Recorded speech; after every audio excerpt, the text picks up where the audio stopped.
Bab 2491. Lin Yi muncul. Langkah pertama. Morimoto Chunyi tidak dapat memikirkan apa lagi yang mungkin ada dalam pikiran Gerard, jadi dia bertanya dengan ragu-ragu. Apakah kamu bermaksud mengincar keluarganya? Tidak, itu tidak akan sepadan, jawab Gerard. Bertarung sampai mati dengan orang gila yang tidak punya apa-apa untuk dipertaruhkan akan merugikan kita. Lalu apa yang ada dalam pikiranmu? Setahu saya, dia memiliki hubungan yang sangat dekat dengan Kaya Mitsui dari Mitsui Group. Saya yakin keterlibatannya sangat penting dalam operasi ini. Kaya Mitsui.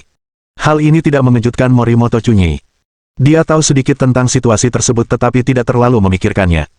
Dengan pengingat Gerard, mungkin Kaya Mitsui benar-benar telah membantu.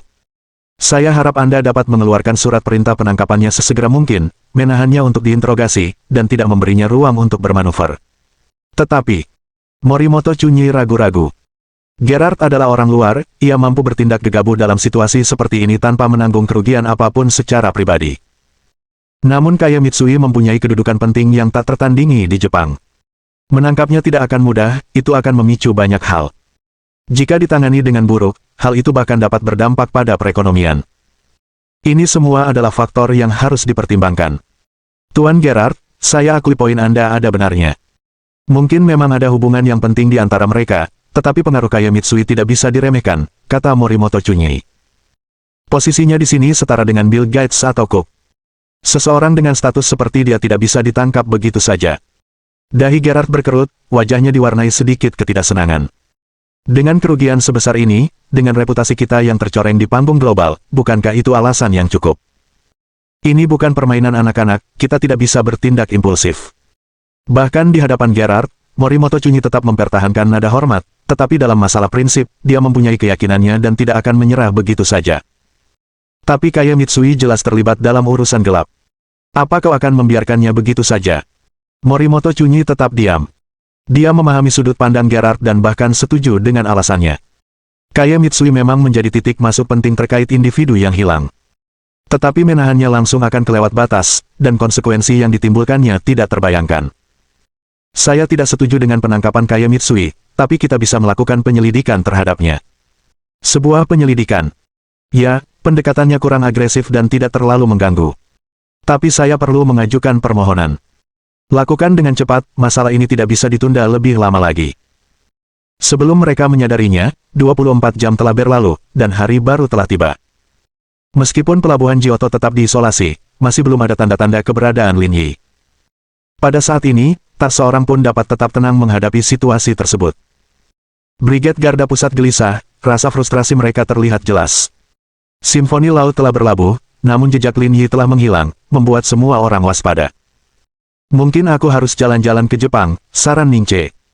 Orang-orang kami sudah ada di sana, jadi bahkan jika Anda pergi, itu tidak akan mengubah apapun, jawab Liu Hong. Seluruh kota memasang poster buronannya, dan selama periode khusus ini, mereka pasti memperketat kontrol perbatasan.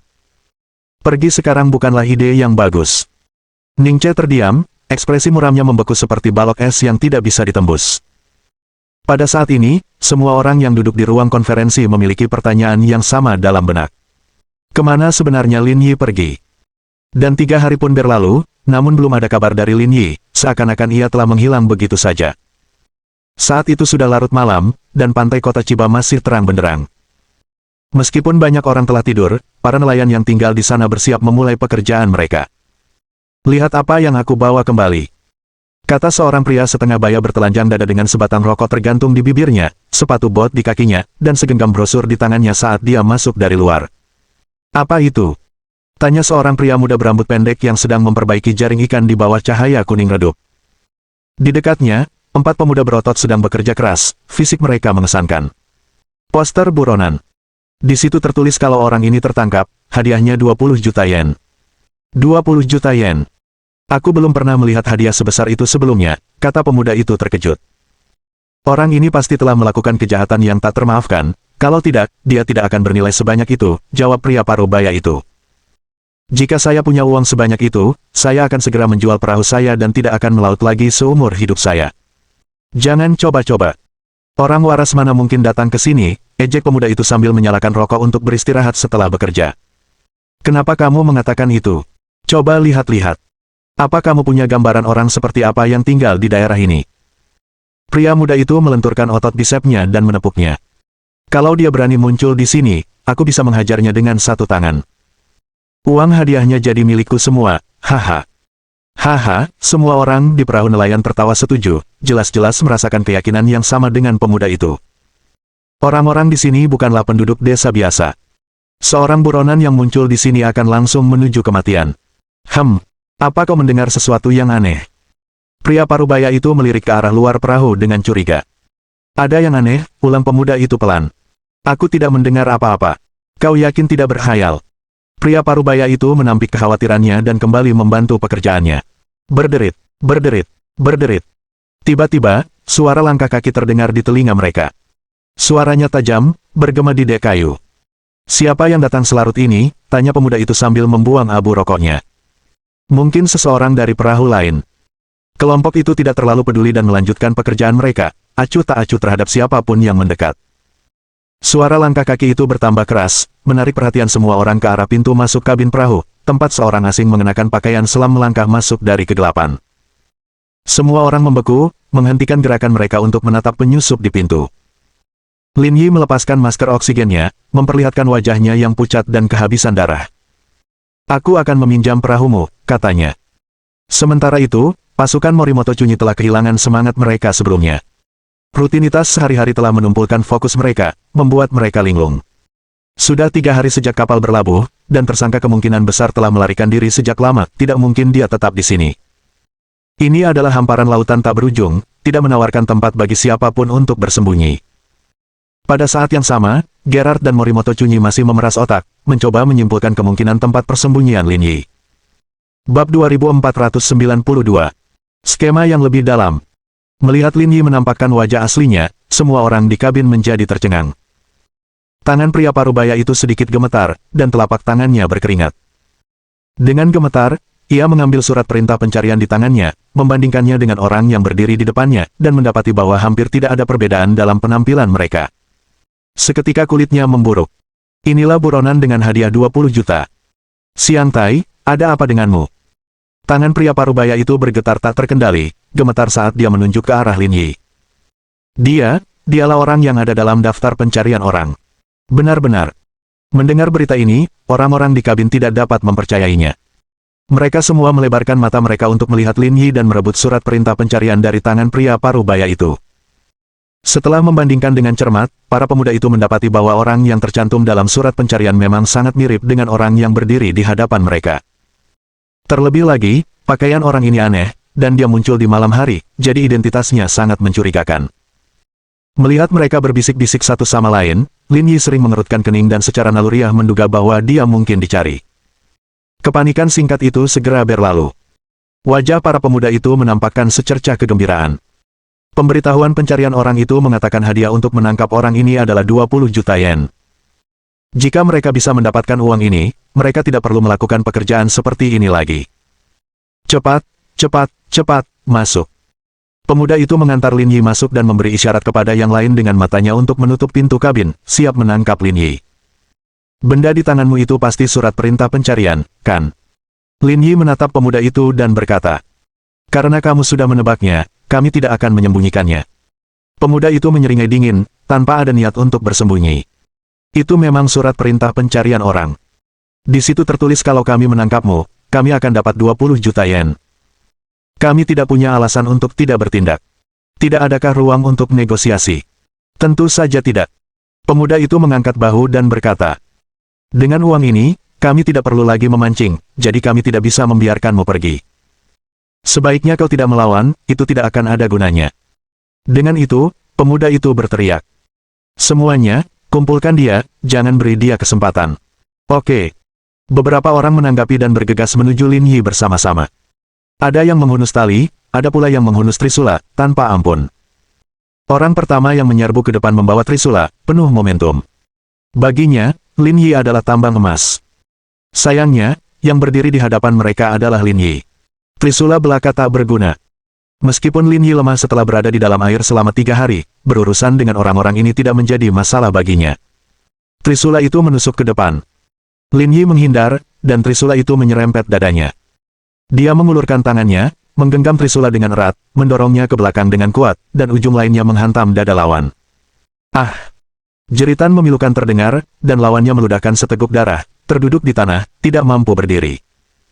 Sambil memegang Trisula, Lin Yi mengayunkannya ke udara, mengenai leher orang lain, menyebabkan orang tersebut langsung pingsan tanpa memberikan respons. Melihat Lin Yi menjatuhkan dua orang dalam hitungan detik, orang-orang yang tersisa tercengang, tidak menyangka dia begitu tangguh, gerakan mereka ragu-ragu, tidak berani maju dengan gegabah. Kamu, apa yang ingin kamu lakukan? Beberapa orang yang tersisa terus mundur, mata mereka penuh ketakutan. Baru pada saat itulah mereka menyadari bahwa sejumlah uang itu bukan untuk mereka hasilkan. Seseorang dengan hadiah 20 juta bukanlah seseorang yang bisa mereka provokasi. Sudah terlambat untuk mengatakan apapun sekarang. Nikmati momen ini. Sambil menyeret tubuhnya yang kelelahan, Lin Yi menjatuhkan mereka semua, dan mereka tidak bangun lagi selama beberapa jam. Mendesis. Setelah bahaya hilang, Lin Yi berjalan ke panel kontrol dan mengeluarkan drive USB hitam dari sakunya, mencolokkannya ke panel kontrol kapal. Di dalamnya terdapat program yang dirancang oleh Shen Tianzuo dan lainnya, yang mampu secara otomatis merencanakan rute untuk navigasi tabrawak yang sederhana dan kasar. Sekitar setengah jam kemudian, Lin Yi mengatur program untuk dimulai dalam 3 menit. Setelah semuanya siap, Lin Yi menanggalkan pakaian salah satu orang dan berjalan keluar kabin, menghilang di kegelapan malam. Gerard dan Morimoto Chunyi, bersama dengan personel terkait lainnya, masih mendiskusikan cara menangkap Lin Yi. Tetapi setelah sekian hari, masih belum ada berita atau petunjuk. Bagaimana pemanggilan Kaya Mitsui? Tanya Gerard sambil menyesap pipa. Saya sudah mengajukan permohonan, tapi belum disetujui. Kita akan segera mendapatkan hasilnya, kata Morimoto Chunyi dengan sungguh-sungguh. Cepat, aku tidak bisa menunggu lebih lama lagi. Oke. Tuan Morimoto, kami baru saja menerima kabar bahwa sebuah kapal nelayan sedang menuju pantai Huaxia. Kami merasa sangat mencurigakan, kata asisten Morimoto Chunyi.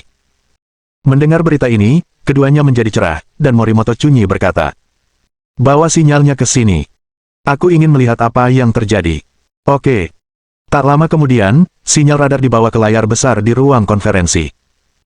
Memang, sebuah perahu nelayan sedang menuju ke pantai Huaxia dengan kecepatan tinggi. Pada saat ini, asisten datang dan menunjuk peta radar.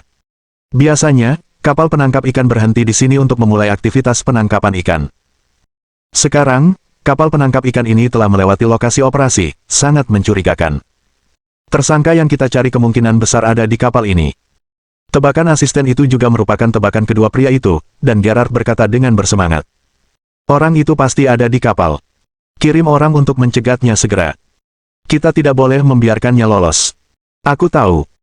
Kemudian Morimoto Chunyi memerintahkan untuk mengirim orang guna mencegat kapal nelayan itu, ekspresinya sangat gembira. Ayo ikut juga. Aku ingin lihat seberapa hebat dia sebenarnya. Oke. Keduanya dan wakilnya meninggalkan ruang konferensi secara bersamaan dan segera menaiki kapal. Sementara itu, personel intersepsi di laut telah berangkat dan melaporkan situasi di laut secara langsung. Tuan Morimoto, kami sudah menelepon beberapa kali, tetapi kapal penangkap ikan itu tidak menunjukkan tanda-tanda akan berhenti. Paksa untuk berhenti, kita akan urus sisanya setelah kita tiba, kata Morimoto Chunyi. Jangan menyakiti orang-orang di dalam, kita membutuhkannya hidup-hidup. Dipahami. Setelah menutup komunikator, Morimoto Chunyi menghela napas dan berkata, aku tak pernah menyangka dia bisa bersembunyi tanpa jejak selama berhari-hari. Kalau bukan karena radar sensitif kita, dia mungkin benar-benar bisa lolos. Gerard tidak mengatakan apa-apa lagi tetapi mengganti topik. Katakan pada orang-orangmu untuk berhati-hati. Orang itu sangat penting. Jika dia mati, semua yang kita lakukan akan sia-sia. Bab 2493. Melarikan diri. Baiklah, aku akan mengaturnya. Morimoto Chunyi segera mengeluarkan perintah lain, suasana hatinya tampak membaik. Meskipun prosesnya berliku-liku, hasilnya tidak buruk. Orang itu memegang posisi luar biasa di Tiongkok. Menggunakannya sebagai alat tawar-menawar bisa menghasilkan hasil yang tak terduga. Perahu mereka melaju dengan kecepatan maksimum, mencapai area tempat perahu nelayan itu berada dalam waktu kurang dari 1 jam. Pada saat ini, 2 kapal angkatan laut kecil terlihat berhasil mencegat kapal penangkap ikan tersebut, meninggalkannya hanyut di laut, sama sekali tidak bisa bergerak. Tuan Morimoto. Saat melihat Morimoto Chunyi mendekat, orang yang bertugas memberi hormat dan menyapanya. Tidak ada masalah, kurasa. Setelah mencegat kapal nelayan, tersangka masih bersembunyi di dalam dan belum keluar. Kami siap menangkapnya kapan saja. Persiapkan semuanya, ayo kita lanjutkan penangkapannya sekarang. Baik, Tuan. Ketiga kapal angkatan laut itu perlahan-lahan mendekat ke kapal penangkap ikan. Pasukan Morimoto Chunyi memimpin serangan, bersenjata lengkap dan siap, menaiki kapal terlebih dahulu. Morimoto dan Gerard mengikuti dari belakang, melangkah ke atas kapal. Gerard menghisap pipanya, ekspresi kemenangan terlihat di wajahnya. Orang gila yang berani bertaruh denganku, aku sungguh menantikan kemunculannya. Dia benar-benar gila. Tak pernah terbayangkan dalam mimpiku dia akan menggunakan taktik seberani itu untuk menghentikan kita. Benar-benar gegabah. Tapi itu semua sudah menjadi sejarah, kata Gerard sambil menyeringai. Dengan keamanan seketat itu, mustahil dia punya peluang. Sama seperti sekarang, dia pikir dia bisa kabur, tapi kenyataannya, semuanya ada dalam kendali kita. Itu benar sekali, Tuan Gerard. Saat itu, anak buah Morimoto Chunyi telah mengepung kabin. Di tengah malam yang gelap gulita, semuanya terasa sunyi senyap, hanya terdengar debaran jantung yang menegang. Jika sudah siap, lanjutkan, kata Morimoto datar. Dia cuma satu orang, dia tak punya peluang melawan kita. Menyerah adalah satu-satunya pilihannya. Baik, Tuan. Atas perintahnya, sang pemimpin menendang pintu kabin hingga terbuka sementara yang lain berhamburan masuk bagaikan air pasang. Namun apa yang mereka lihat di dalam benar-benar mengejutkan mereka. Di dalamnya ada 6 pria yang pingsan. Dilihat dari pakaian mereka, mereka sepertinya nelayan. Apa yang terjadi di sini? Kenapa ada nelayan di sini? Gerard berteriak, geram. Tuan Gerard, jangan sampai kita kehilangan kesabaran, Morimoto Chunyi menenangkannya. Mari kita periksa orang-orang ini dengan saksama, mungkin tersangka bersembunyi di antara mereka. Gerard tidak mengatakan apa-apa lagi, dengan berat hati menyetujui tindakan yang diambil. Tak lama kemudian, keenam nelayan yang pingsan itu pun terbangun. Saat mereka melihat pria-pria berseragam di hadapan mereka, keenam nelayan itu membeku, tidak tahu apa yang sedang terjadi. Siapa kamu? Tunjukkan identitasmu. Di Jepang, di mana kartu identitas nasional tidak ada, orang biasanya mengandalkan barang-barang seperti SIM, kartu asuransi, atau kartu identitas pelajar untuk membuktikan identitas mereka. Menghadapi senjata api yang diarahkan langsung ke mereka, para nelayan bergegas menunjukkan SIM mereka untuk memverifikasi identitas mereka. Pemimpin itu mengambil surat izin mengemudi itu, melihatnya sekilas, lalu menyerahkannya kepada Morimoto Chunyi. Morimoto memeriksanya dengan cermat dan tidak menemukan anomali. Apa yang terjadi? Bagaimana kalian semua bisa pingsan di dalam? Seorang lelaki tua mengusap kepalanya dan menceritakan apa yang terjadi di tepi pantai sebelumnya kepada Morimoto Chunyi. Mendengar ini, Morimoto dan Gerard langsung memahami situasi, amarah mereka pun meluap. Sialan, dia menipu kita lagi. Dia memanfaatkan kesempatan ini untuk kabur. Ekspresi Morimoto berubah marah, alisnya berkerut dalam. Dia sepenuhnya berharap dapat menangkap Lin Yi kali ini dengan mudah dan menggunakannya sebagai alat tawar-menawar untuk menuntut teks kuno dari Tiongkok. Dia tidak pernah membayangkan ini semua adalah jebakan yang dirancang rumit. Tuan Morimoto, saya tidak mau menunggu lebih lama lagi, ujar Gerard. Aku yakin dia kabur ke kota, kemungkinan besar mencari Kaya Mitsui. Aku ingin bertindak sekarang untuk mengendalikan Kaya Mitsui, kalau tidak, semuanya akan terlambat. Morimoto tidak segera menanggapi. Jika memungkinkan, dia juga ingin menahan Kaya Mitsui. Tetapi dia juga mengerti betapa istimewanya identitas Kaya Mitsui. Menahannya justru akan menimbulkan konsekuensi yang jauh lebih buruk daripada yang diantisipasi. Tenang saja, aku akan segera menanganinya, kata Morimoto akhirnya. Dengan tersebarnya berita pelarian Lin Yi, pertahanan pantai mulai mengendur. 3 hari berlalu, dan orang-orang ini, yang sudah putus asa untuk menangkap Lin Yi, menjadi semakin lengah setelah mendengar informasi itu. Mereka memutuskan bahwa menjaga kewaspadaan ketat telah kehilangan tujuannya sama sekali. Ironisnya, sikap inilah yang memberi Lin Yi peluang tipis. Pada saat ini, tak seorang pun dari mereka dapat membayangkan bahwa Lin Yi telah menggunakan peralatan selam yang telah disiapkan sebelumnya dan daya tahan fisik yang luar biasa untuk bersembunyi di bawah air selama 3 hari 3 malam, menunggu dengan sabar kesempatan. Dan sekarang, dia memanfaatkan kesempatan seperti itu. Lin Yi sudah sampai di darat. Mengenakan topeng yang menutupi sebagian besar wajahnya, ia menyusuri jalan-jalan kota. Meskipun poster pencarian Lin Yi ada di mana-mana, warga biasa tidak terlalu memperhatikan setiap pejalan kaki yang lewat. Karena itu, Lin Yi relatif aman. Meski begitu, kondisi Lin Yi jauh dari baik. Berpuasa selama 3 hari dan bertahan di air laut yang dingin sungguh melelahkan bagi siapapun. Bahkan Lin Yi pun merasa sangat lelah, menggigil dan panas seperti demam bergantian. Ia tahu ia mungkin masuk angin. Pengalaman seperti itu jarang terjadi sepanjang hidupnya. Hari sudah hampir fajar, namun kota metropolitan terbesar di Asia itu tetap ramai dengan aktivitas. Mengandalkan peta mentalnya, Lin Yi menuju ke Villa Kaye Mitsui. Setelah lebih dari 2 jam berjalan, villa itu akhirnya terlihat. Di sekitar lokasi, setidaknya 20 penjaga berpatroli, memastikan keselamatan Kaye Mitsui. Lin Yi berusaha menghindari membuat mereka khawatir. Saat itu adalah waktu yang sensitif, dan semakin sedikit orang yang menyadari pergerakannya, semakin aman baginya. Sambil menyeret tubuhnya yang lelah, Lin Yi menyelinap ke belakang villa dan menghubungi telepon Kaye Mitsui. Telepon berdering beberapa kali sebelum Kaye Mitsui akhirnya menjawab. Halo. Mengenali nomor yang tidak dikenal, Kaye Mitsui tidak tahu bahwa yang menelepon adalah Lin Yi, jelas dia sedikit pusing. Itu Lin Yi. Tuan, Lin Yi. Kaye Mitsui tiba-tiba menjadi bersemangat, suaranya diwarnai kegembiraan. Dia telah menunggu berhari-hari untuk panggilan Lin Yi. Buka jendela ketiga dari kiri di lantai dasar. Jangan nyalakan lampu, aku akan segera ke sana. Baiklah, baiklah, aku akan pergi sekarang. Bab 2494. Perpisahan.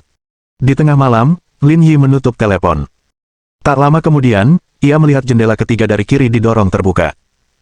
Lin Yi melihat sekeliling dan, menyadari tidak ada yang memperhatikan, menyelinap masuk. Melihat Lin Yi masuk, Kaye Mitsui segera menutup jendela dan menarik tirai. Tidak seorang pun dapat membayangkan seseorang menyelinap diam-diam ke kamar Kaye Mitsui. Tuan Lin Yi, apakah Anda baik-baik saja? Kaye Mitsui mengenakan gaun tidur rendah hitam, lekuk tubuhnya yang menakjubkan terekspos sepenuhnya. Dia melihat Lin Yi duduk di tanah, terengah-engah, dan melangkah maju untuk membantunya berdiri. Sepertinya kamu demam, biar aku ambilkan obat. Tanpa memberi Lin Yi kesempatan untuk menolak, Kaye Mitsui membawa kotak P3K dan secangkir air panas. Lin Yi memeriksa kotak obat itu dan menelan beberapa pil. Jangan khawatirkan aku, ini hanya kelelahan. Aku akan baik-baik saja. Lin Yi menyerahkan cangkir itu padanya. Boleh aku minta secangkir air panas lagi? Oh, tentu saja. Kaye Mitsui melesat pergi tanpa alas kaki, suara langkah kakinya bergema, dan menuangkan secangkir besar air panas lagi untuk Lin Yi, ekspresinya memperlihatkan sedikit rasa gugup. Sambil memegang air, Lin Yi mendekati lemari es dan menemukan banyak makanan untuk mengisi perutnya. Biar ku buatkan mie. Jangan ngemil lagi. Cukup adil, hasilkan banyak.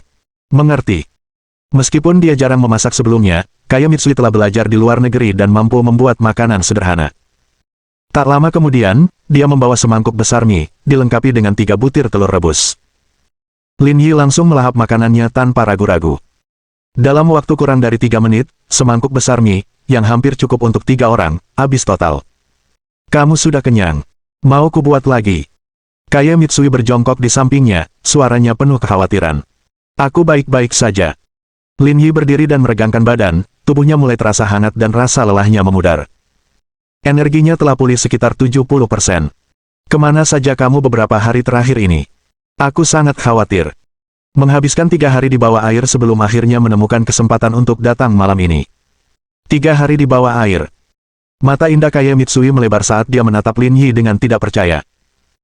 Dia tidak dapat membayangkan bagaimana rasanya bersembunyi di bawah air selama 3 hari penuh. Apa yang bisa kubantu selanjutnya? Aku akan melakukan apapun untuk membawamu kembali ke Tiongkok, berapapun biayanya. Aku tidak butuh bantuanmu, kata Lin Yi. Saya datang ke sini malam ini karena saya lapar dan butuh makan. Saya akan pergi segera setelah fajar menyingsing. Kaye Mitsui menatap Lin Yi, matanya dipenuhi campuran rasa sakit dan kepahitan. Apa kau tidak percaya padaku, Tuan Lin Yi? Apa kau pikir aku akan mengkhianatimu? Lin Yi terkekeh tak berdaya. Kalau aku khawatir soal itu, aku nggak akan datang malam ini. Tapi kamu mungkin juga lagi nggak aman sekarang. Aku, tidak aman. Situasi ini jauh lebih parah daripada yang kau bayangkan. Orang-orang setelahku lebih pintar dari yang kau bayangkan. Aku curiga mereka sudah tahu bahwa pembajak Simfoni Samudra adalah aku. Kemungkinan besar mereka juga sudah menghubungkan kita. Lin Yi menambahkan dengan serius. Alasan mereka belum bertindak adalah karena statusmu di Jepang. Setelah mereka memutuskan, kamu mungkin akan diselidiki. Kamu harus tetap berhati-hati dan menjaga jarak dariku untuk saat ini. Jangan khawatir, Tuan Lin Yi, mereka tidak akan berani melakukan apapun padaku. Jangan terlalu yakin. Di saat kritis seperti ini, berhati-hati tidak ada salahnya, kata Lin Yi. Sewakan aku kendaraan dan sopir. Kalau Kenji Nakada sedang senggang, suruh dia ikut. Tidak masalah, aku akan memanggilnya, jawab Kaie Mitsui. Tapi bagaimana rencanamu untuk meninggalkan Jepang? Semua rute penerbangan ke Tiongkok diblokir. Saya berencana naik kapal kargo ke Korea dulu, baru memikirkan sisanya. Akan jauh lebih aman dengan begitu. Kaie Mitsui mengangguk, rute kargo dari Hiroshima ke Korea adalah yang terpendek, ini meminimalkan risiko. Lin Yi setuju, rencananya selaras sempurna dengan rencananya. Saya akan memberikan semua detailnya kepada Kenji Nakada dan meminta dia membantu Anda sepenuhnya meninggalkan Jepang. Saya menghargainya. Tidak masalah. Bisa membantu Anda adalah suatu kehormatan bagi saya. Lin Yi menepuk kepala Kaie Mitsui dengan lembut, matanya dipenuhi kasih sayang. Setelah percakapan singkat, Kaie Mitsui membawa Lin Yi ke kamar tidur. Perutnya kenyang, Lin Yi pun kelelahan dan tertidur hanya dalam beberapa menit. Sekitar pukul 6 pagi, dia tiba-tiba duduk. Tidurlah sedikit lebih lama, masih pagi, kata Kaie Mitsui lembut. Aku tidak bisa tidur lagi. Ada pekerjaan yang harus diselesaikan. Lin Yi bangun dari tempat tidur dan meregangkan badan. Meskipun belum sepenuhnya beristirahat, itu sudah cukup baginya. Keduanya menuju ke bawah, di mana Kenji Nakada sudah menunggu mereka di ruang tamu. Meja telah diisi dengan sarapan lezat, semuanya disiapkan untuk Lin Yi. Bapak, Lin Yi. Kenji Nakada berdiri untuk menyambutnya. Terima kasih. Hari ini, aku ingin kau membantuku menjalankan tugas lain. Ini suatu kehormatan. Kenji Nakada berkata. Bersama seseorang seperti Tuan Lin Yi membuatku belajar banyak. Seharusnya aku yang berterima kasih padamu, bukan sebaliknya. Lin Yi menepuk bahunya. Kita teman lama, tak perlu formalitas. Kaie Mitsui menuntun Lin Yi ke meja makan. Makanlah sesuatu sebelum pergi. Kita tidak pernah tahu apa yang mungkin terjadi di sepanjang jalan. Kamu benar. Lin Yi mengantisipasi tantangan yang ada di depannya dan memutuskan untuk mengisi perutnya, karena ia tahu bahwa melewatkan makan dapat menghambat kinerja.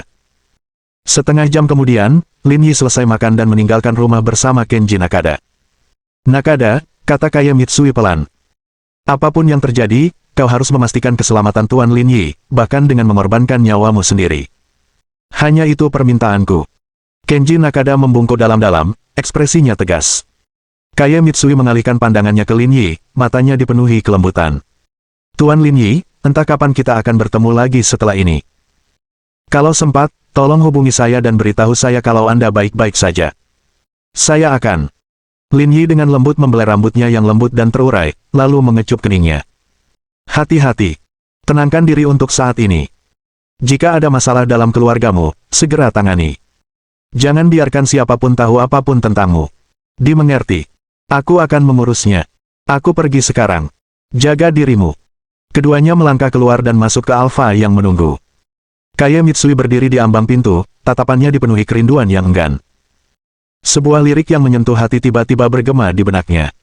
Siapa yang dapat mengklaim Gunung Fuji sebagai miliknya dengan kekuatan cinta? Bab 2495. Turbulensi tersembunyi. Lin Yi dan Kenji Nakada pergi. Kaie Mitsui diam-diam memperhatikan mereka sampai mobil mereka menghilang dari pandangan. Dengan lembut, Kaie Mitsui menutup pintu villa dan menguncinya dengan cermat dari dalam. Dia berjalan cepat kembali ke sofa, mengeluarkan teleponnya, dan menghubungi nomor sepupunya Sanjing Pingsi. Kak, atur semua dokumen inti dalam grup. Kerjakan secepat mungkin. Sanjing Pingsi ragu sejenak. Mereka semua. Ya, semuanya. Dan yang berkaitan dengan urusan rahasia dengan pejabat, atur mereka juga. Dimengerti. Saya akan segera mengirimkannya kepada Anda. Tidak perlu mengirimkannya kepadaku. Simpan saja. Apakah terjadi sesuatu? Belum, Kaie Mitsui berhenti sejenak sebelum melanjutkan. Jika suatu hari nanti ada orang Tionghoa bernama Lin Yi yang menghubungimu, kau bisa sepenuhnya percaya padanya. Perintahnya adalah perintahku. Sanjing Pingsi tahu siapa Lin Yi dan bisa menebak hubungannya dengan sepupunya. Jadi pada saat ini, dia tidak merasa terkejut. Jalani tugasmu sekarang. Kecuali ada sesuatu yang serius, jangan hubungi aku untuk sementara waktu. Dimengerti, jawab Sanjing Pingsi. Sepupu, jika ada sesuatu yang perlu kau lakukan, jangan lupa meneleponku. Baiklah. Setelah menutup telepon Sanjing Pingsi, Kaie Mitsui menuangkan segelas air untuk dirinya sendiri, tatapannya tertuju pada lukisan yang tergantung di dinding. Dia menyesap airnya sambil tenggelam dalam pikirannya. Meninggalkan rumah Kaie Mitsui, Lin Yi mengangkat teleponnya dan mengirim email ke Brigade Garda Pusat. Lin Yi, semuanya aman, kembali ke rumah sekarang. Tidak lama kemudian, balasan dari Brigade Garda Pusat tiba. Liu Hong, apakah Anda butuh bantuan? Lin Yi, tidak. Setelah menjawab, Lin Yi memasukkan kembali ponselnya ke sakunya. Perjalanan ke depan akan relatif lebih aman. Tak seorang pun akan menduga bahwa di dalam mobil berpenampilan biasa itu duduk seorang pria yang hartanya bernilai jutaan. Sementara itu, di Brigade Garda Pusat Tiongkok. Setelah memastikan keselamatan Lin Yi, ruang rapat pun bersorak-sorai. Setelah berhari-hari menunggu, mereka akhirnya menerima pesannya. Tak seorang pun bisa menahan kegembiraan mereka. Ning Che duduk di ujung meja konferensi, diam-diam menyeka air matanya. Setelah berhari-hari hatinya gelisah, dia akhirnya bisa rileks. Namun tak lama kemudian, suasana perayaan itu hancur oleh ekspresi tegas Liang Xianghe. Kelompok itu menyesuaikan tempat duduk mereka, dan masing-masing secara halus memfokuskan pandangan mereka pada Liang Xianghe, merasakan bahwa segala sesuatunya mungkin lebih rumit dari yang mereka harapkan. Penatua Lu, apakah ada sesuatu yang mungkin terlewatkan? Tanya Liu Hong. Dia belum kembali. Jangan terlalu cepat merayakannya, dia masih dalam bahaya. Liang Xianghe berkata dengan suara rendah. Meskipun saat ini semuanya aman, membawanya kembali tetap menjadi tantangan. Dengan kemampuan Lin Yi, dia seharusnya bisa menangani hal seperti ini dengan mudah. Setahu saya, Gerard sudah tiba di Jepang. Pertemuan Lin Yi dengannya mungkin tidak akan menguntungkan, kata Liang Xianghe. Terus pantau pergerakan Jepang, dan jaga komunikasi dekat dengan Lin Yi setiap saat. Dan, Liang Xianghe berhenti sejenak. Melihat Liang Xianghe memainkan rokok di tangannya, semua orang bersikap serius. Mereka tahu gerakan ini hanya muncul saat keputusan penting sedang dibuat. Bawa kembali tim naga api. Di Pulau Tilia. Setelah mengetahui rencana Lin Yi, Lin Jingzhan dan yang lainnya mulai bersiap untuk mundur dari hutan Kandaya.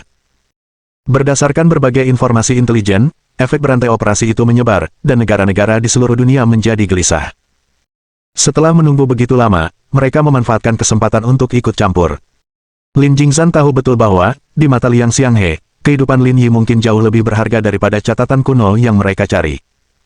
Sayangnya, pihak-pihak yang berani itu tampaknya juga menyadari hal ini. Selama masa seperti itu, ketenangan sulit diperoleh. Lin Jingzhan diam-diam mengunyah rokoknya. Sejak akhir tahun lalu, peristiwa ini telah berlangsung selama hampir 9 bulan. Pada saat ini, kemungkinan besar sudah diambang letusan. Di dekatnya, suara gemerisik samar terdengar saat Song Jinmin dan Es of Spades mendekat. Bagaimana situasinya? Tanya Lin Jingzhan dengan rokok di mulutnya. Seperti dugaanmu. Penduduk pulau ini terus-menerus gelisah. Banyak yang sudah mengungsi, jawab Es of Spades. Bahkan mereka yang belum pergi pun telah mengirim orang kembali. Selain itu, anggota tim naga api juga telah pergi. Bahkan mereka sudah pergi. Lin Jingzhan menghela napas. Sepertinya Penatua Lu juga merasakan kekhawatiranku, semua orang merasakan masalah yang akan datang. Ini bukan saatnya bicara, keputusan harus diambil sekarang. Kumpulkan semuanya. Kita kembali ke Tiongkok. Setelah berkomunikasi dengan Liang Xianghe, Lin Yi mengistirahatkan matanya di mobil untuk mengisi ulang tenaga, mempersiapkan dirinya menghadapi kemungkinan keadaan darurat. Berjam-jam berlalu ketika Kenji Nakada akhirnya berbicara. Tuan Lin, sekitar setengah jam lagi, kita akan tiba di Hiroshima. Anda bisa mulai merencanakan langkah selanjutnya. Lin Yi telah mengatur terlebih dahulu agar Nakada membangunkannya 30 menit sebelum mereka tiba. Baiklah. Lin Yi mengusap matanya dan menatap pemandangan yang kabur di masa lalu, memperhatikan cara mengemudi Nakada yang cepat. Dering-dering-dering. Ponsel Nakada berdering saat itu. Sambil melirik ide penelepon, ia menjawab dengan santai. Tuan Mitsui, kamu di mana? Adikku dibawa. Nona Mitsui telah diambil. Mendengar ini, Lin Yi langsung duduk tegak, semua tanda kelelahan hilang. Pengawal di rumah baru saja meneleponku. Orang-orang dari kantor perdagangan datang dan membawa adikku. Kamu di mana? Cepat ke sini, ada sesuatu yang perlu kukatakan padamu. Saya di luar, mungkin butuh beberapa jam untuk kembali. Berikan ponselnya padaku, kata Lin Yi dengan tenang. Nakada menyerahkan telepon itu kepada Lin Yi tanpa berkata apa-apa lagi. Kapan ini terjadi? Mendengar suara asing, Sanjing Pingzi bertanya. Siapa kamu? Saya Lin Yi, teman kakakmu. Jadi itu Tuan Lin. Nada bicara Sanjing Pingzi tampak melunak setelah menyadari siapa yang sedang ia ajak bicara. Adikku diculik sekitar 10 menit yang lalu. Tapi beberapa jam yang lalu, dia meneleponku dan memintaku mengambil semua dokumen inti perusahaan. Aku tidak yakin kenapa, tapi kurasa ini ada hubungannya dengan ini. Kumpulkan dokumen inti. Lin Yi berpikir sejenak, dengan cepat memahami maksud di balik tindakan Kaye Mitsui. Dia sedang mempersiapkan rencana darurat apabila terjadi sesuatu yang salah. Kamu ada di mana sekarang? Di kantor. Segera tinggalkan kantor, cari hotel untuk bersembunyi, jangan sampai lokasimu bocor. Lalu kirim alamat tempat persembunyianmu ke ponsel ini. Aku akan datang, kata Lin Yi serius. Ingat, ikuti instruksiku sampai tuntas. Setelah itu, matikan ponselmu dan pastikan tidak ada yang bisa melacakmu. 2496. Krisis Kaye Mitsui. Setelah menjelaskan hal-hal penting, Lin Yi menutup telepon. Kenji Nakada juga menepikan mobilnya ke pinggir. Pada saat ini, tidak lagi tepat untuk meneruskan berkendara. Siapa peneleponnya? Namanya Sanjing Pingzi, sepupu wanita muda itu. Apakah karakternya dapat dipercaya? Jangan khawatir, Tuan Lin Yi. Sanjing Pingzi orang yang sangat baik. Dia setia kepada nona muda dan tidak akan pernah mengkhianati grup Mitsui. Lin Yi mengangguk. Ayo kembali dulu. Kembali. Kenji Nakada tampak gelisah. Tetapi, masalah ini adalah konspirasi, jauh lebih serius daripada yang Anda bayangkan. Ekspresi Lin Yi menjadi gelap, dia mendapat firasat tentang dampak potensial dari insiden ini. Sebelum pergi, dia telah mengingatkan Kaye Mitsui untuk tetap waspada, meskipun dia tidak benar-benar percaya mereka akan berani bertindak. Lagi pula, Mitsui Group adalah raksasa di Jepang, terlalu besar untuk digulingkan. Jika mereka berani menargetkan Kaye Mitsui, dampaknya akan jauh lebih besar daripada yang diantisipasi siapapun. Namun tak disangka, mereka tetap melancarkan aksinya, sebuah kemungkinan yang tidak diperhitungkan Lin Yi. Sebenarnya, jika masalahnya hanya melibatkan faksi internal Sunrise Landese, tidak akan ada seorang pun yang berani menyentuh Kaye Mitsui. Masalahnya ada pada Gerard. Dia bukan warga negara Sunrise Landese, jadi dia kebal terhadap batasan lokal. Di bawah tekanan yang sangat besar, bahkan pihak Jepang hanya bisa berkompromi. Meskipun demikian, mereka masih mempertahankan beberapa perlawanan. Karena orang yang dikirim untuk menahan Kaye Mitsui bukan dari kepolisian setempat, melainkan dari Kementerian Perdagangan. Kejadian seperti ini bukan hal yang jarang terjadi, hampir setiap pengusaha besar pernah mengalami pengalaman undangan minum teh. Bahkan Lin Yi sendiri pun tak luput dari kejadian di masa lalu. Akan tetapi, sifat sebenarnya dari kasus ini jauh dari biasa. Kaye Mitsui pada dasarnya telah ditangkap, dan bagaimana dia akan diperlakukan masih belum pasti. Cepat kembali. Kalau terjadi apa-apa padanya, aku tidak akan bisa tidur nyenyak seumur hidupku, kata Lin Yi. Dipahami. Kenji Nakada tak menyia-nyiakan kata-kata tambahan. Pada titik ini, memikirkan alternatif bukan lagi pilihan. Bagaimana situasi dengan Yamaguchi Gumi? Berkat bimbingan Anda, Tuan Lin Yi, kami berhasil menguasai Yamaguchi Gumi sepenuhnya, jawab Kenji Nakada. Dan banyak faksi kecil juga bersekutu dengan kami, yang secara signifikan meningkatkan pengaruh kami. Beritahu anggota Yamaguchi Gumi, semua orang harus tetap waspada. Lengkapi mereka semua dengan senjata. Ini bisa berubah menjadi pertempuran yang sulit. Kenji Nakada tercengang, dia tidak mengantisipasi situasi akan meningkat ke tingkat ini. Dengarkan aku. Lakukan sekarang. Jangan buang waktu, perintah Lin Yi tegas. Kenji Nakada mulai mengemudi sambil menjalankan instruksi Lin Yi. Sekitar 1 jam kemudian, Lin Yi menerima pesan dari Sanjing Pingzi di teleponnya. Tempat persembunyiannya adalah sebuah penginapan pedesaan. Dengan keterlibatan Kenji Nakada, menentukan lokasi penginapan bukanlah tugas yang sulit. Karena berhati-hati, Sanjing Pingzi mematikan teleponnya setelah melaporkan posisinya, sehingga tidak dapat dihubungi siapapun. 4 jam berlalu sebelum Kenji Nakada melaju ke pinggiran ibu kota, langsung menuju alamat yang diberikan Sanjing Pingzi. Kangaro Hotel berdiri di pinggir ibu kota. Meski tidak memiliki kemewahan hotel bintang 5, desainnya luar biasa. Karena terletak di daerah pedesaan, pemandangannya jauh lebih bagus daripada di pusat kota. Suara gemerisik dedaunan dan gemericik aliran sungai di dekatnya menciptakan suasana harmoni dengan alam di pondok itu. Di luar pondok, sebuah Toyota Alphard terparkir, membawa 6 penumpang. Di antara mereka, ada 2 yang menonjol. Yang satu memakai jas, berambut pendek, tinggi badannya rata-rata, dan bersikap seperti politisi. Namanya Nakajima Dahe, pemimpin kelompok itu. Di sampingnya duduk seorang asing berambut pirang dan bermata biru. Mengenakan pakaian kamuflase dan sepatu bot taktis, ekspresinya yang tegas dipadukan dengan lambang tengkorak di dadanya. Namanya Delong, anggota Skull Squad. Sedangkan 4 sisanya, semuanya warga negara Sunrise Landese. Identitas mereka jauh dari biasa, mereka adalah anggota organisasi hantu malam. Nakajima Dahe melirik ke jendela. Targetnya pasti ada di dalam, ayo kita lanjutkan sekarang. Dipahami. Mengikuti perintah Nakajima Dahe, keenamnya keluar dari kendaraan, siap untuk menangkap Sanjing Pingxi. Sebelum pindah ke Kaya Mitsui, mereka telah membuat persiapan yang matang. Semua orang yang terlibat tahu bahwa Mitsui Group memegang urat nadi industri Jepang. Jika informasi ini bocor, konsekuensinya tidak dapat diubah. Mereka juga tahu Sanjing Pingxi adalah orang kedua di bawah komando Mitsui Group. Dengan ditangkapnya Kaya Mitsui, mencegatnya akan memastikan informasi tidak akan tersebar. Jadi, untuk amannya, rencana mereka untuk menangkap Sanjing Pingxi telah dijalankan setelah Kaya Mitsui ditahan. Yang tidak mereka duga adalah hilangnya Sanjing Pingxi tepat setelah mereka sampai di kantor Mitsui Group. Hal ini menimbulkan kekhawatiran, dan mendorong upaya segera untuk melacak keberadaannya. Melalui penyelidikan yang ekstensif, mereka menemukan dia telah melarikan diri ke penginapan ini. Hal ini memperkuat kecurigaan mereka bahwa Sanjing Pingxi telah mengetahui situasi tersebut dan melarikan diri terlebih dahulu. Satu persatu, keenam pria itu memasuki pondok. Para tamu yang sedang minum teh dan anggur di lobi menoleh ke arah mereka, merasakan perilaku mereka yang tidak biasa, jelas bukan turis yang sedang bersantai. Maaf, Tuan, apakah Anda punya reservasi? Tanya bartender wanita di konter. Nakajima Dahe mengeluarkan foto Sanjing Pingxi. Kami sedang mencari orang ini. Apakah dia pernah mengunjungi tempat usaha Anda? Bartender itu memeriksa foto itu. Dia tiba beberapa jam yang lalu, dia ada di kamar 304. Tanpa sepatah kata pun, Nakajima Dahe langsung menuju ke atas bersama timnya. Sanjing Pingxi, bagaimanapun juga, hanyalah orang biasa yang tidak memiliki pengalaman dalam menghadapi situasi seperti itu. Jika Lin Yi ada di tempatnya, dia tidak akan membiarkan mereka mengetahui keberadaannya. Dengan cepat, keenam pria itu mencapai lantai 3. Berdiri di pintu kamar 304, mereka melihat dua pria berpakaian jas.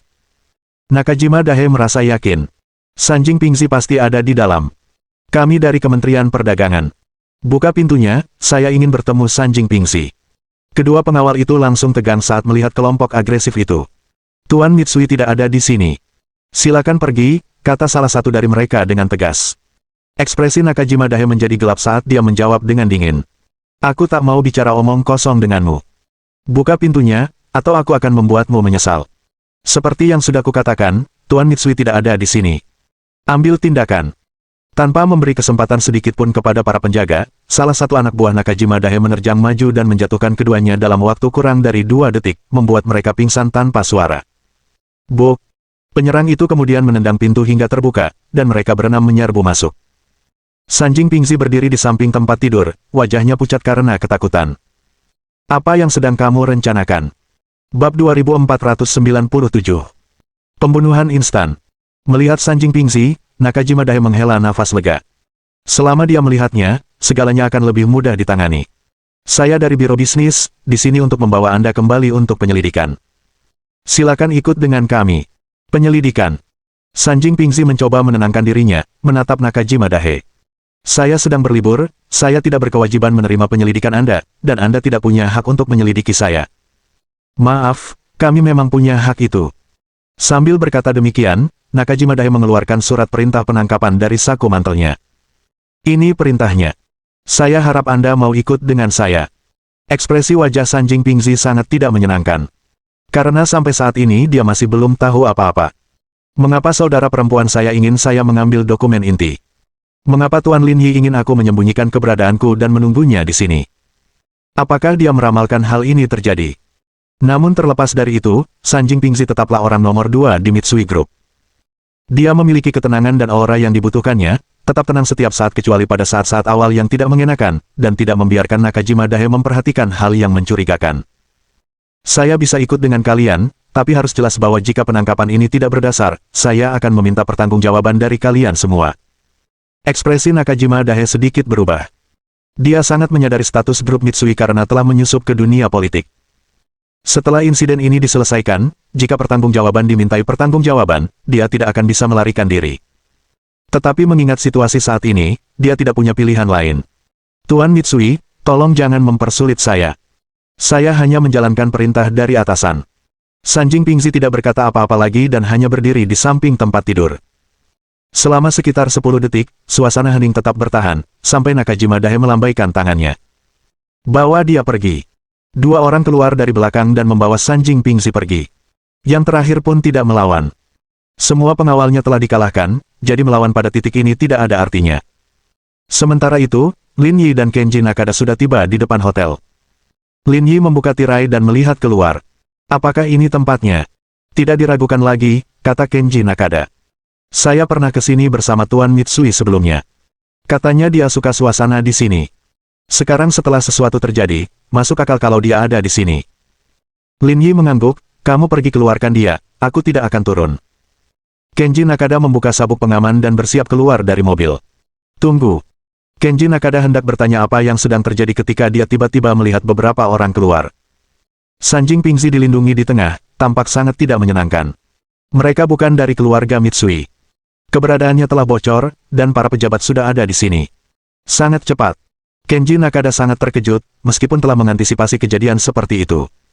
Tetapi dia tidak menyangka yang lain akan tiba sebelum dia. Lin Yi membungkuk dan tampak serius. Ini menunjukkan bahwa pihak lain lebih tangguh dari yang kita duga. Ikuti mereka dulu. Kenji Nakada menyalakan kembali mobilnya dan mengikuti mobil Nakajima Dahe. Tak lama kemudian, mobil itu memasuki jalan raya terdekat, dan ekspresi wajah Lin Yi tampak muram. Hentikan mobil mereka. Hentikan mobilnya. Kenji Nakada terkejut. Ini bukan investigasi bisnis biasa. Setelah dia ditangkap, tidak ada yang tahu kapan dia akan dibebaskan, jadi kita tidak bisa membiarkan mereka bertindak sesuka hati. Tidak ada pilihan lain. Mungkin ada, tapi aku belum memikirkannya, kata Lin Yi dengan suara rendah. Cepatlah, sebelum kita mencapai segmen berikutnya di mana lalu lintas menjadi padat, sehingga menyulitkan untuk bertindak. Dipahami. Nakajima Dahe mempercepat lajunya, mengejar mobil di depannya. Di dalam mobil Nakajima Dahe, seseorang menawarkan tempat duduk untuk Sanjing Pingzi. Mobil itu sunyi, meskipun tugas telah selesai, itu bukan hal yang menyenangkan bagi Nakajima Dahe. Karena setelah itu, akan mudah menghadapi pembalasan dari Mitsui Group. Menghadapi raksasa ini, kehilangan pekerjaan akan menjadi berkah, bahkan mungkin tidak tahu bagaimana seseorang meninggal. Tuan Nakajima, saya rasa ada yang mengikuti kita. Mengikuti kita. Nakajima Dahe tersentak kembali ke kenyataan, mungkinkah kau salah?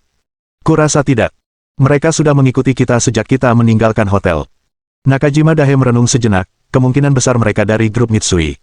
Abaikan saja mereka, teruslah mengemudi. Oke. Nakajima Dahe tidak mengetahui dengan jelas kejadian tersebut dan tidak tahu bahwa seorang pria bernama Lin Yi sedang menjungkir balikkan dunia. Ia hanya tahu bahwa dengan adanya orang di dalam mobil, keselamatannya dapat terjamin, dan orang tersebut dapat dipulangkan dengan selamat. Adapun masalah-masalah lainnya, dia tidak ada hubungannya dengan itu. Pekikan. Pada saat itu, suara pengereman mendadak terdengar, dan karena inersia, semua orang di dalam mobil menerjang ke depan.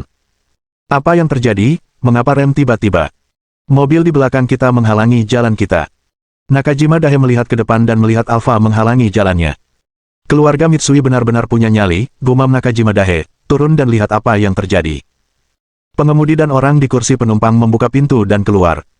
Pada saat yang sama, Lin Yi juga keluar dari mobilnya, mengenakan topeng dan kacamata hitam, dengan penyamaran yang tebal.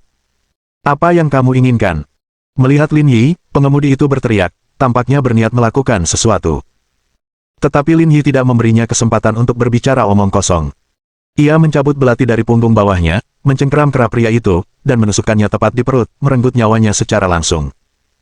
Rekannya terdiam, tidak menyangka kejadian seperti ini. Kamu yang meminta.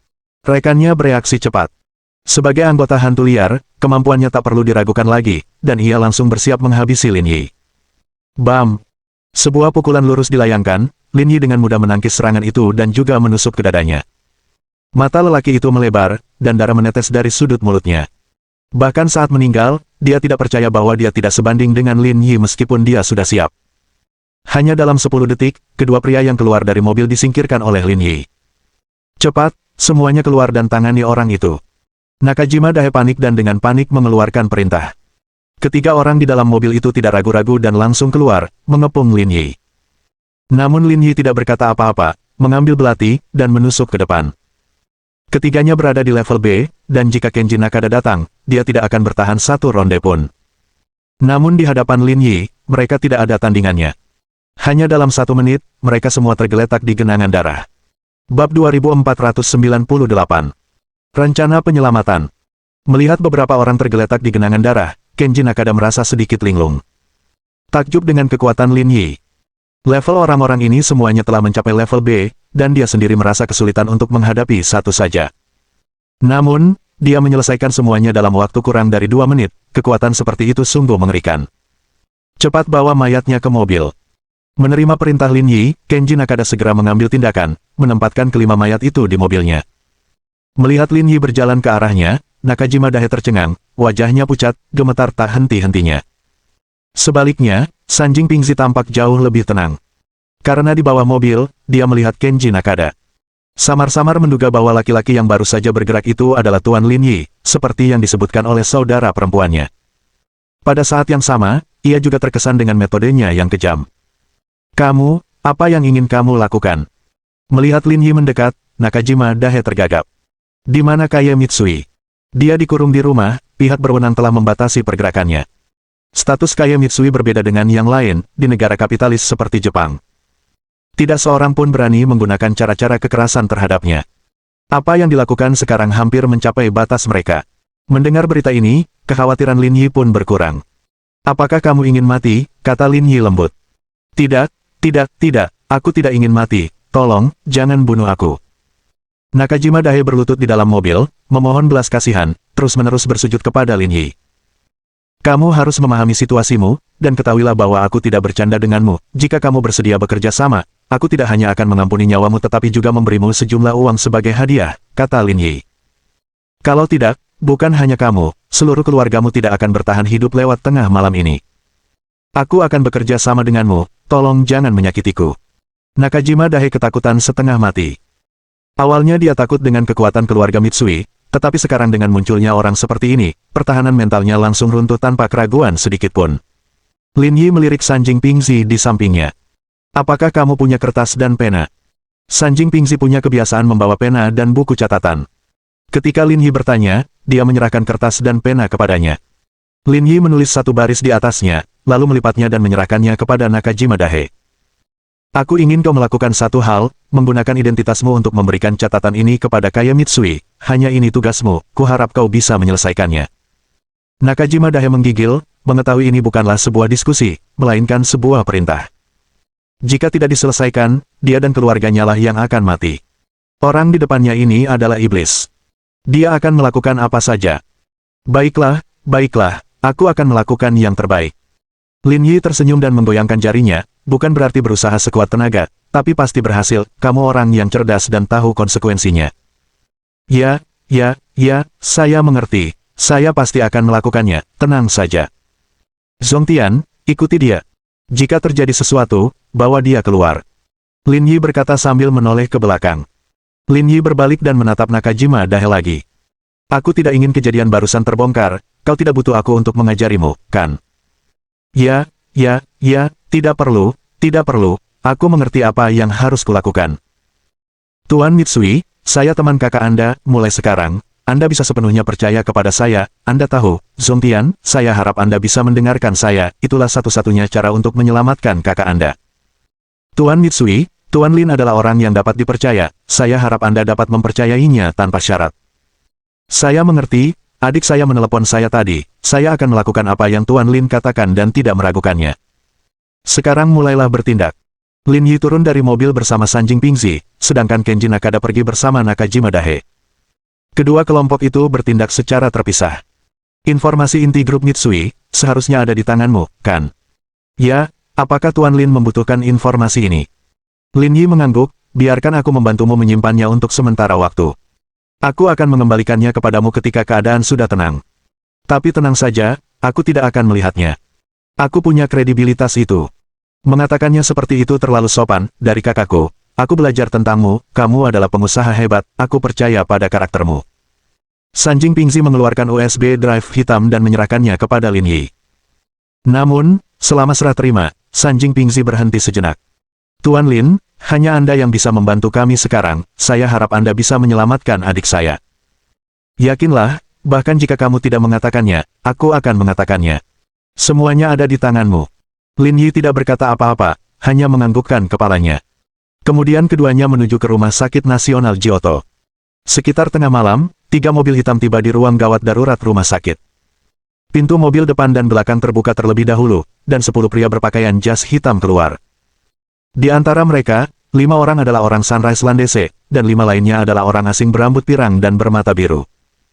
Setelah keluar, ke-10 orang itu mengepung mobil tengah, dan salah satu dari mereka membuka pintu mobil.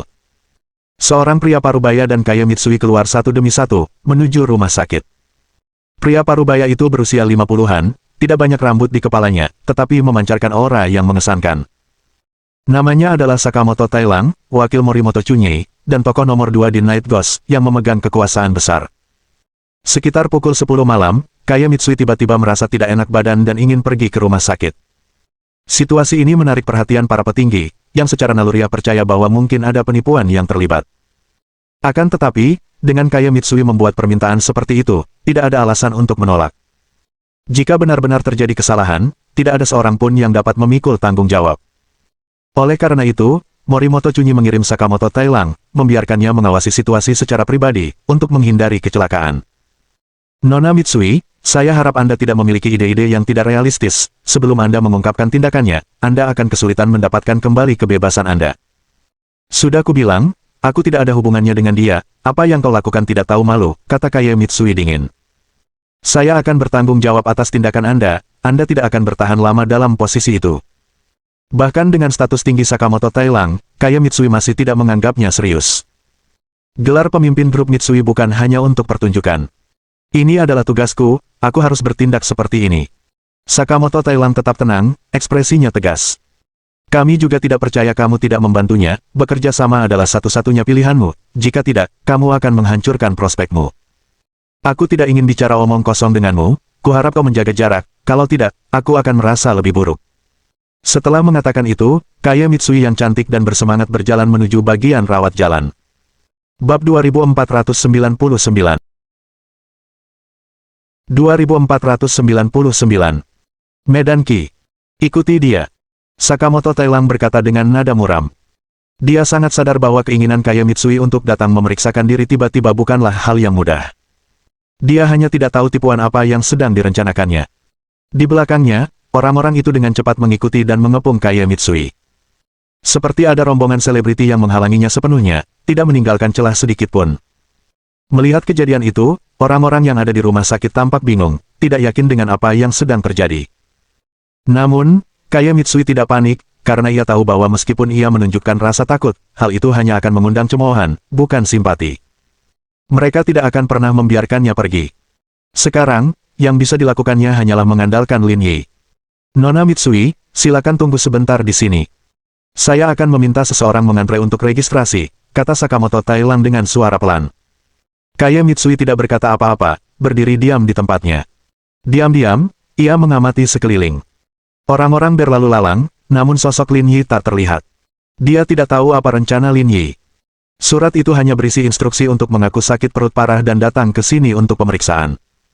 Tidak ada hal lain yang disebutkan.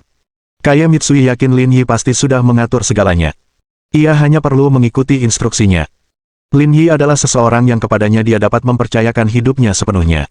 Dia tidak pernah mengecewakan siapapun.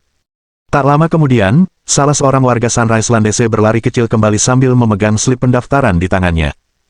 Nona Mitsui, kita bisa menemui dokter sekarang, kata Sakamoto Tailang. Mari kita lihat apakah kita bisa menemukan sesuatu. Kuharap kau sudah berhenti bicara sekarang. Jadilah pria yang bermartabat. Caramu bertindak sungguh menjijikkan. Kaya Mitsui mengklik sepatu hak tingginya dan melangkah menuju ruang konsultasi nomor 2. Sakamoto Tailang berdiri di sana sejenak, merasa terhina, tetapi setelah beberapa detik, dia masih mengikutinya. Saya di sini untuk pemeriksaan, kenapa kamu ikut masuk? Berdiri di ambang pintu ruang konsultasi, Kaya Mitsui berbicara dengan dingin. Mohon maaf, tapi Anda tidak bisa begitu saja melakukan pemeriksaan. Anda tidak bisa meninggalkan kami, kata Sakamoto Tailang. Dan jangan pernah berpikir untuk menggunakan ini sebagai kesempatan kabur. Dengan aku di sini, Sakamoto Tailang, itu mustahil. Sungguh menjijikkan. Sambil mengungkapkan rasa jijiknya, Kaya Mitsui melangkah ke ruang konsultasi. Meskipun dia tidak mengetahui rencana Lin Yi, Kaya Mitsui berusaha sekuat tenaga untuk menciptakan peluang. Semakin dia bisa menyingkirkan orang-orang ini, semakin baik peluang Lin Yi. 11 orang masuk ke ruang konsultasi.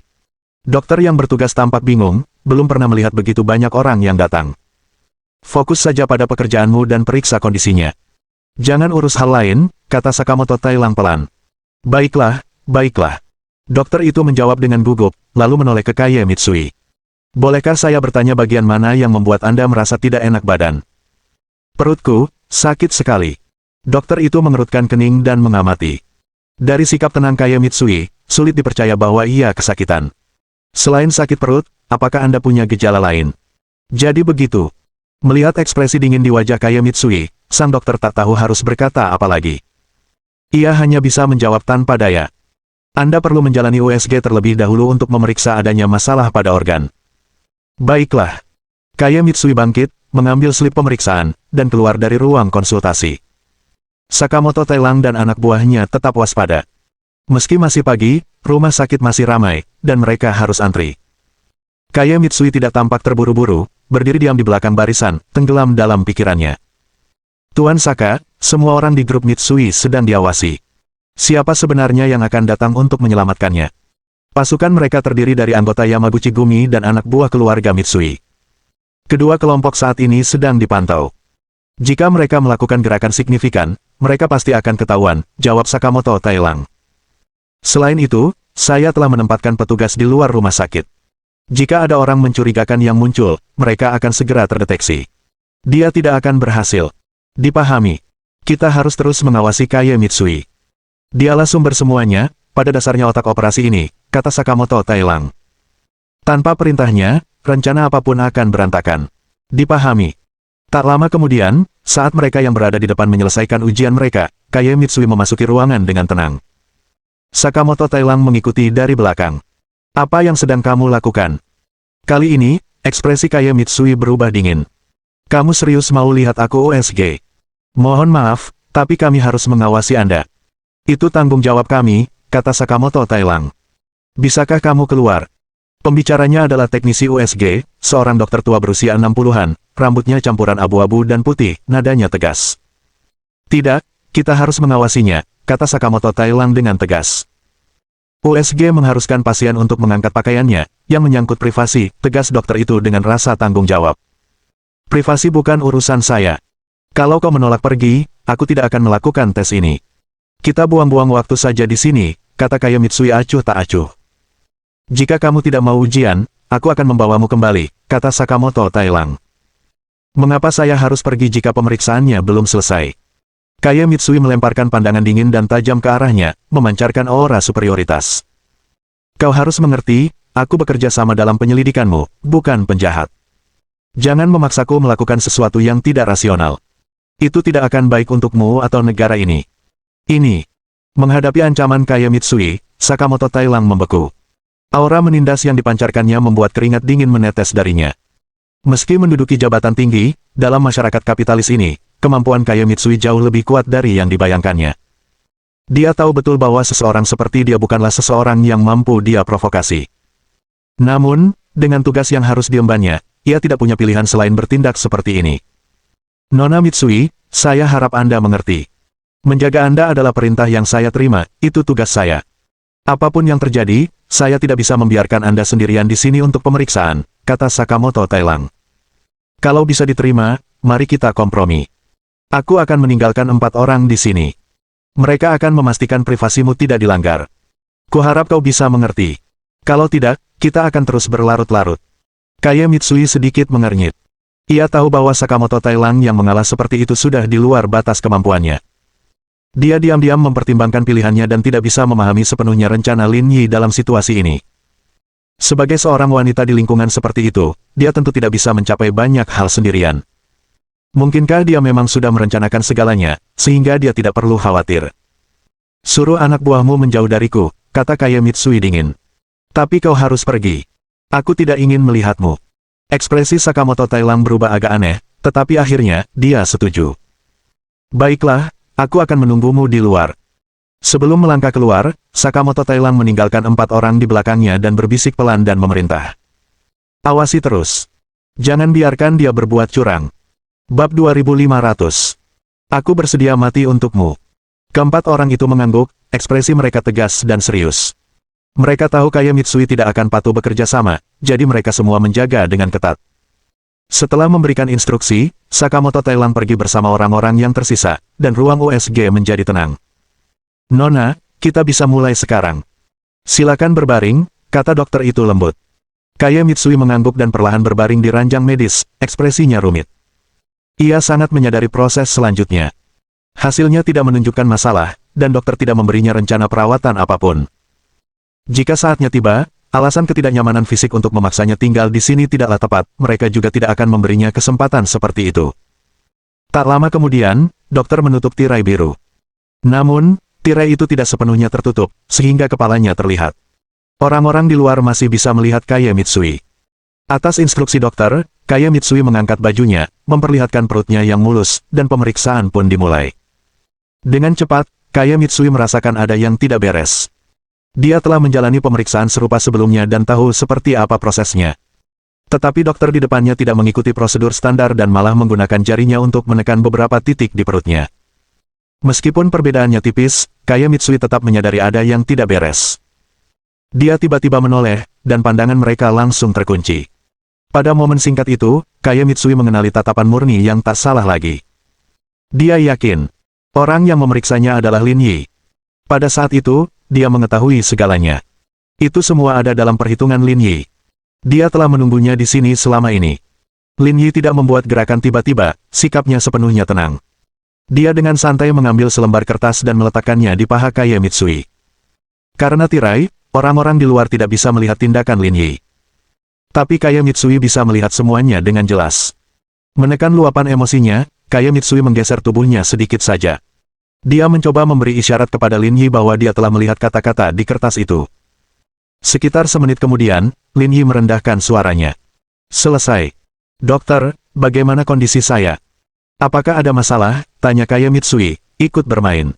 Anda menderita batu empedu. Jika memungkinkan, sebaiknya operasi dilakukan besok. Baiklah, saya akan kembali besok untuk dirawat. Baiklah. Lin Yi mengangguk dan berkata, tunggu sebentar di sini. Printernya kehabisan kertas. Saya akan mengambil kertas untuk mencetak laporannya agar Anda bisa menunjukkannya kepada dokter nanti. Baiklah. Lin Yi perlahan berdiri, bergerak seperti orang tua, dan berjalan keluar dengan langkah santai. Sementara itu, Kaya Mitsui juga dengan santai bergerak mendekati keempat penjaga itu. Segala sesuatunya berjalan lancar, tanpa menimbulkan kecurigaan. Saat Lin Yi berjalan pergi, jarak antara dia dan keempat penjaga semakin mengecil. Pada saat itu, salah satu warga Sunrise Landese angkat bicara. Mengapa aku mencium sesuatu yang aneh? Aku juga menciumnya. Tiba-tiba, aku merasa agak mengantuk. Sebelum ia sempat selesai bicara, Lin Yi bergerak secepat kilat. Ia menghunus belati dari pinggangnya, tak memberi mereka kesempatan untuk bereaksi.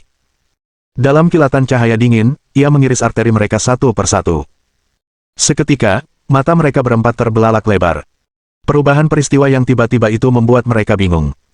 Kaya Mitsui bereaksi cepat, menutup mulut dua di antara mereka sekuat tenaga, bertekad tidak membiarkan mereka mengeluarkan suara yang dapat mengejutkan siapapun di luar.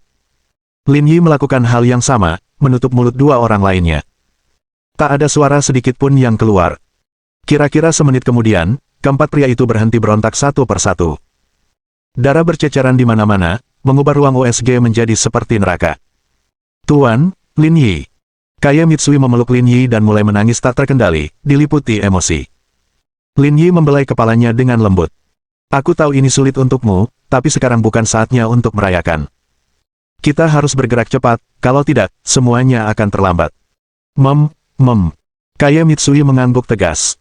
Selama Lin Yi ada di sana, ia tidak perlu takut. Sementara itu, Sakamoto Tailang dan 6 pria lainnya menunggu di luar ruang USG. Suara tangisan bergema di lorong, membuat Sakamoto Tailang kesal. Menyebalkan sekali. Suruh mereka diam. Baik, Tuan. Salah satu anggota hantu malam menghampiri seorang perempuan parubaya yang menggendong bayi yang menangis terseduh-seduh. Wajahnya sama sekali tidak menunjukkan rasa simpati. Tolong diamkan anak Anda. Kami sedang dalam operasi. Wajah wanita setengah baya itu menjadi gelap. Anak saya sakit. Bagaimana mungkin saya bisa mengendalikan emosinya?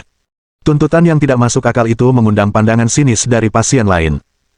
Anggota Wild Ghost itu tampak agak canggung.